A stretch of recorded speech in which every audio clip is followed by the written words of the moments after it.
Atenção! Começa agora uma teleaula de Geografia do Ensino Médio. Você vai assistir a teleaula de número 2. Bons estudos!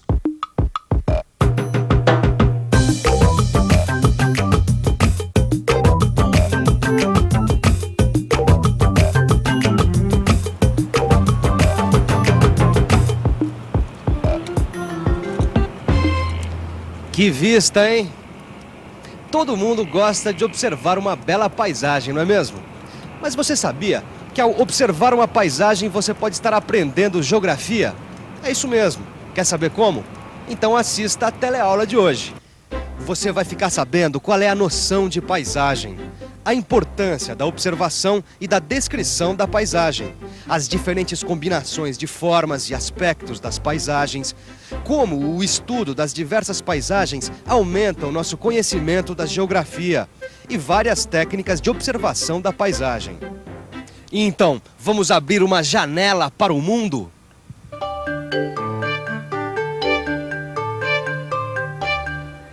Você já prestou atenção na paisagem que você vê da sua janela?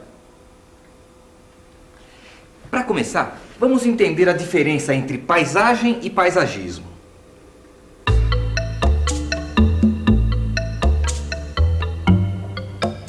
Paisagismo é a arte de distribuir plantas e objetos num jardim ou parque. A noção de paisagem para a geografia é indicadora de conteúdo vivo e de processos dinâmicos, isto é, que estão sempre em atividade. Eu tenho aqui a representação de vários elementos geográficos, físicos, como a montanha, o rio. Tenho também elementos biológicos, como as árvores e os animais. Tenho ainda elementos humanos, como os bonecos. E tenho também produtos da atividade humana, como os prédios e o trem. Reunidos desse jeito disparatado, eles não dizem muito. Mas se eu delimitar um espaço e combinar tudo, terei uma paisagem.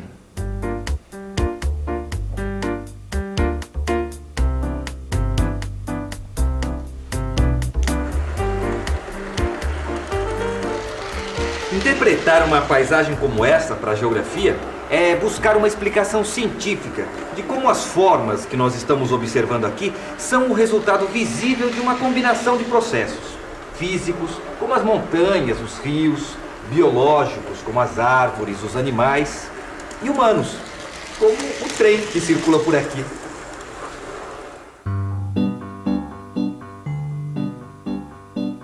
A Baía de Guanabara, que nós vemos hoje, é o resultado de uma combinação de processos físicos e biológicos que foram sendo modificados através do tempo e pela ação humana. Cada modificação de um desses elementos provocou uma reação dos outros. Portanto, a paisagem evolui continuamente. A observação e a descrição da paisagem é o ponto de partida para desvendar os segredos das relações entre sociedade e a natureza. A observação da paisagem é o ponto inicial do treinamento de um geógrafo. Evidentemente, no presente momento, existe uma tendência para estudar mais o espaço do que valorizar a paisagem. Eu, pessoalmente, acho que as duas coisas devem ser feitas ao mesmo tempo.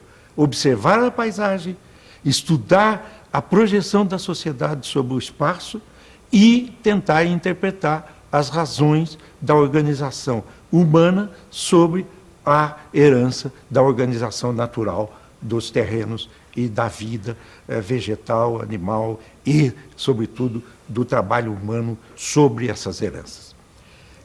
Costuma-se dizer que observar a paisagem é se colocar num ponto especial do terreno em que se possa ter uma visão abrangente do espaço a nível do que se pode observar com os próprios olhos. E dentro desse quadro nós temos que fazer interpretações. Nesse sentido, a ciência da paisagem é uma ciência que envolve observação e interpretação. Olhando e pensando, eu posso entender as condições geográficas de um acontecimento. Descubro e distingo as relações que se estabelecem entre os fenômenos que eu observo. Agora eu te pergunto, quais são esses fenômenos? Dá uma pensada aí. Pensou? Agora dá uma olhada nesta foto que eu tirei na semana passada desta mesma paisagem. Forma de relevo, clima, vegetação, dados de população, atividades econômicas, manifestações sociais. Cada um desses dados estão estreitamente vinculados entre si. Isso não acontece só onde eu estou agora não, mas em cada ponto da superfície terrestre. As condições de vida são resultado da maior ou menor ação da sociedade sobre os processos naturais. A combinação é que varia. As paisagens são produtos das mais diversas combinações de fenômenos, mas entre os fenômenos também existe a diversidade. O relevo, que pode ir de barrancos a planaltos imensos ou cordilheiras. Por outro lado, são as condições climáticas que determinam as características da vegetação e do solo, e também os agentes de erosão que modelam o relevo. E assim se criam as diferentes paisagens naturais, que são resultados das interações entre clima, solo, vegetação e relevo. Veja só, Vicente, olha, a interação desses fenômenos pode dar uma paisagem tropical, como essa praia do nordeste do Brasil, olha, um deserto como o do Saara, uma cordilheira como a dos Andes, um planalto como o do Tibete. São as paisagens que a geografia observa e compreende, não é isso? Agora, não está faltando alguma coisa nessas paisagens naturais? Atividade humana. É isso que está faltando nessas paisagens naturais. A atividade humana transforma a paisagem natural em uma paisagem humanizada. Conforme a atividade predominante da população de um lugar, os elementos vão sendo transformados. E assim, nós podemos falar de paisagens agrícolas, paisagens mineiras e paisagens industriais. Ué, Gil, essa aí é uma paisagem industrial, né? Existem paisagens agrícolas como essa aí, paisagem mineira, ou seja, a paisagem muda de acordo com o jeito que o ser humano utiliza o solo. Pois é, até a caatinga, que não é lá essa coisa em termos de recursos naturais, muda muito quando o homem atua e trabalha, olha, vê só. Exatamente. Agora, tem um outro tipo de paisagem que eu queria conhecer melhor, a paisagem urbana.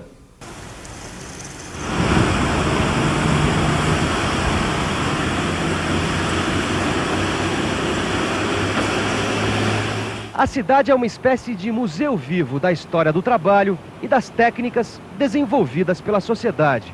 O trabalho humano se incorpora ao espaço onde vivemos, e esse espaço está em constante transformação. Casas antigas e modernas, ruas com grandes prédios comerciais ou pequenas vilas, praças e monumentos. Nós podemos comparar paisagens a fotografias, que refletem as combinações entre os processos naturais e culturais que ocorrem em cada lugar. Se nós compararmos duas paisagens urbanas, a de um bairro pobre com um bairro rico, na mesma cidade, nós vemos que o bairro pobre reflete as desigualdades sociais na apropriação da renda, nas ruas sem calçamento, no esgoto a céu aberto, nas praças abandonadas, o que não acontece no bairro rico. O lugar que a gente ocupa no espaço geográfico é resultante das condições sociais em que vivemos. E a gente entende isso observando e interpretando a paisagem. Mas existem outros meios de se conhecer e representar o mundo. Os mapas, por exemplo. E uma porção de novos meios de observar as paisagens. Veja só. Esses novos meios de reconhecimento e coleta de informações geográficas estão disponíveis graças aos satélites.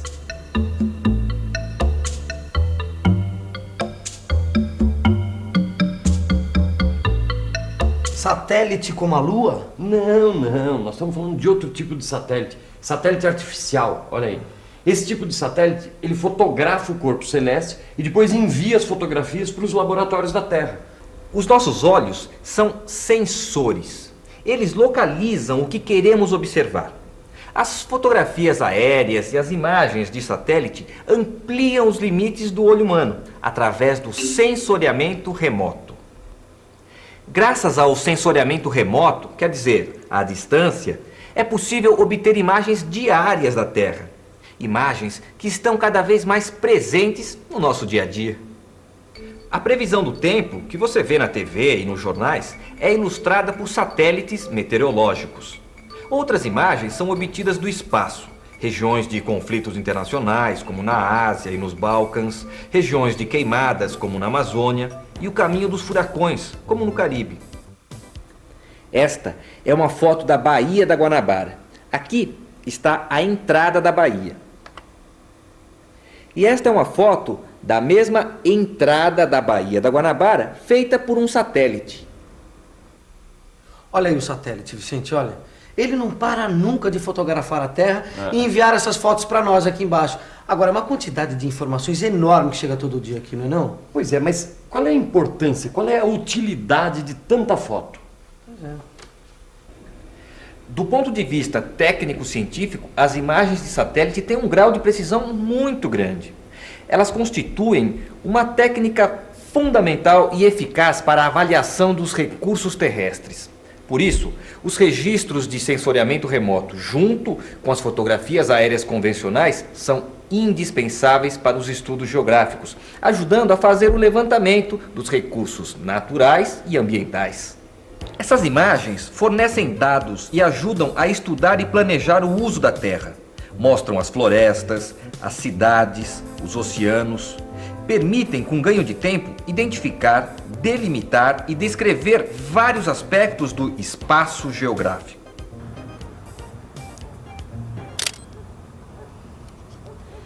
Se eu vier aqui todos os dias e tirar uma foto desta mesma paisagem, provavelmente daqui a um ano eu vou ter uma boa amostra das modificações dessa paisagem.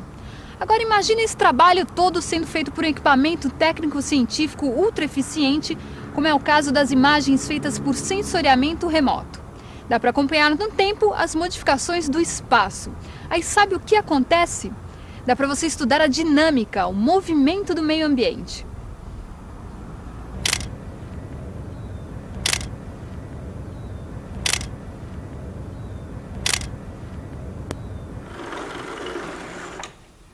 No começo dessa teleaula, nós vimos que cada uma das partes que compõem a paisagem se modifica o tempo todo, interferindo nas outras. Essa dinâmica própria é responsável pela fisiologia da paisagem.